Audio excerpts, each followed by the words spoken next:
কোরবানির পশু ক্রয় করতে গিয়ে এবং জবাই করতে গিয়ে যে ভুলটি করলে আপনার কোরবানি বাতিল হয়ে যাবে। অধিকাংশ মানুষ কোরবানির পশু জবাই করতে গিয়ে এই ভুলটা করে এবং ক্রয় করার সময় অনেকে ভুল করে, যার কারণে তার লক্ষ লক্ষ টাকার কোরবানি বাতিল হয়ে যায়। আপনি আল্লাহর খুশির জন্য এত লক্ষ লক্ষ টাকা দিয়ে পশু ক্রয় করে কোরবানি করবেন, আর সামান্য ভুলের কারণে পুরো কোরবানি বাতিল হয়ে যাবে।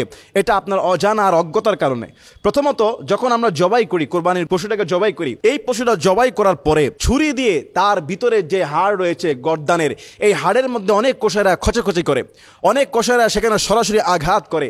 স্পাইনাল যে কর্ড রয়েছে, গলার যে রগ রয়েছে, কোরবানির সহিহ শুদ্ধতা হলো গলার মধ্যে যে তিনটি রগ রয়েছে, শাহরগ, শ্বাসনালীর রগ, খাদ্যনালীর রগ, এই চারটা রগ রয়েছে। সেখানে দুইটা রগ বা তিনটা রগ কেটে ফেললে বা চারটা রগ কেটে ফেললে কোরবানি আদায় হয়ে গেল।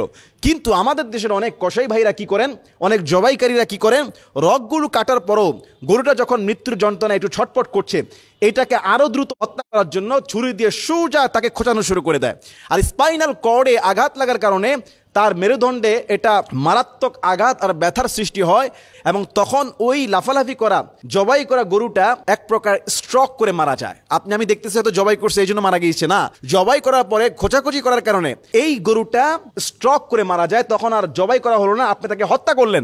আর হত্যা করা প্রাণী, এটার গোশত হালাল না এবং এটার কোরবানিও কবুল হবে না। এজন্য কোরবানি করার সময় যিনি জবাইকারী বা কসাই, আপনারা যারা কোরবানি দাতা, এই ব্যাপারটা সাবধান রাখতে হবে যে জবাই করার পরে আর খোঁচাখুচি করা যাবে না। লাগলে এটা 20 মিনিট লাগুক মরতে, যদি লাগে এটা 25 মিনিট লাগুক দম বের হতে, কিন্তু দ্রুত কসাইরা এটাকে হত্যা করে দ্রুত চামড়া ছিল আবার আরেক জায়গায় কাজ করতে হবে, এই দ্রুত কাজ করতে গিয়ে তারা এটাকে হত্যা করে ফেলে। এই ভুল করলে আপনার কোরবানি বাতিল হয়ে যাবে। 2 নম্বরে, কোরবানির গরু এখনো মারা যায় নাই, ছাগলটা এখনো প্রাণ বের হয় নাই, তখন এই শরীরের চামড়া ছিলা শুরু করে দেয়। এটা সম্পূর্ণ ইসলামের নিষেধ, এটা সম্পূর্ণ অন্যায় কাজ। জীবন্ত পশুর গায়ের চামড়া কাটা, তার পায়ের হাঁটু গিরা কেটে ফেলা সম্পূর্ণ নিষেধ। কোরবানি দাতারা এগুলি খেয়াল রাখবেন, এই ভুল করা যাবে না। আর কোরবানি পশু যখন ক্রয় করবেন, অবশ্যই বয়স, অনেকে 1-1.5 বছরের গরু 40-50 হাজার টাকা 30 হাজার টাকার গরু কিনে নিয়ে আসে কোরবানির জন্য।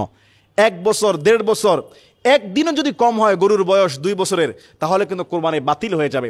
গরু মহিষ 2 বছর হতেই হবে, এর যদি কম বয়স হয় কোরবানি বাতিল হয়ে যাবে। ছোট গরু দিলেন আপনি, কিন্তু বয়স 2 বছরের কম, কোরবানি হবে না। 2 বছর হতে হবে। ছাগল 1 বছর হতেই হবে। ভেড়া, দুম্বা এগুলি 1 বছর, তবে হৃষ্টপুষ্ট হলে 6 মাসও দেওয়া যাবে। মহিষ এটা 2 বছর, এবং উট 5 বছর হতেই হবে। যত লক্ষ টাকা দিয়ে আপনি উট ক্রয় করেন, যদি আপনার 3 বছর হয়, 4 বছর হয়, আপনার লক্ষ টাকা জলে চলে গেল। এই জন্য কোরবানির পশু ক্রয় করতে গিয়ে এবং জবাই করতে গিয়ে এই ভুলগুলো আমরা মোটেও করবো না। এই ভুল করলে কিন্তু আপনার কোরবানি বাতিল হয়ে যাবে। আল্লাহ তাআলা আমাদের সবাইকে আল্লাহর খুশির জন্য সঠিক একটা প্রাণী কোরবানি করার, সঠিকভাবে করার তৌফিক দান করুন। আমিন।